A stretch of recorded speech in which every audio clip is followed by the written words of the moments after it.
O mercado das flores volve por defuntos acambados. A cita contará este ano con 27 postos de florerías da localidade e mesmo chegadas doutros puntos da zona. Nesta edición, o evento contará cun stand máis ca na pasada edición do 2017. A iniciativa volve a repetir localización. Por cuarto ano consecutivo terá lugar no Salón Peña. Esta mañá celebrouse unha xuntanza no Concello coas floreiras que van participar no mercado. Son 27 en total que van a participar.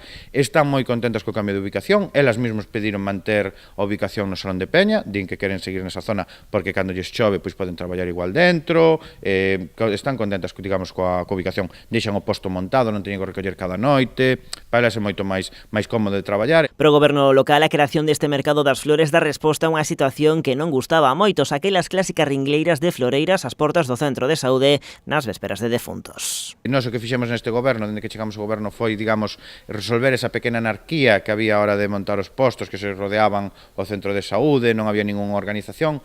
Nós o que exixemos é que se estén dados de alta en Facenda, que presenten o recibo de autónomos, que estén, digamos, en vigor para poder vender, que estén legalmente para poder vender, e decidimos trasladalos ao Salón de Congresos de Peña, porque entendemos que era unha mellor ubicación, era no entorno do mercado, era unha mellor ubicación baixo teito, e quedaba moito mellor organizado que a imaxen que se daba de que entrar as urgencias e tiveras que tropezar coas flores de difuntos, coas coronas. A cita desta volta celebrarase os días 30 e 31 de outubro en horario ininterrompido de 8 da mañá a 10 da noite. Tamén abrirá as súas portas o 1 de novembro, o día de defuntos, dende as 8 da mañá ata as 3 da tarde. Vai haber unha pequena variación con outros anos polas datas. Este ano difuntos cuadra o 1 de novembro, cuadra o xoves, van a abrir dende o martes, van a abrir o martes 30 de outubro, o mércores 31 de outubro e o xoves 1 de novembro. Durante os días que dure o evento, os postos do mercado contarán con seguridade privada financiada polo Concello, que tamén reforzará o servizo de limpeza. O goberno local tamén colaborará coa actividade na súa difusión, coa instalación de pancartas publicitarias en varios puntos do termo municipal.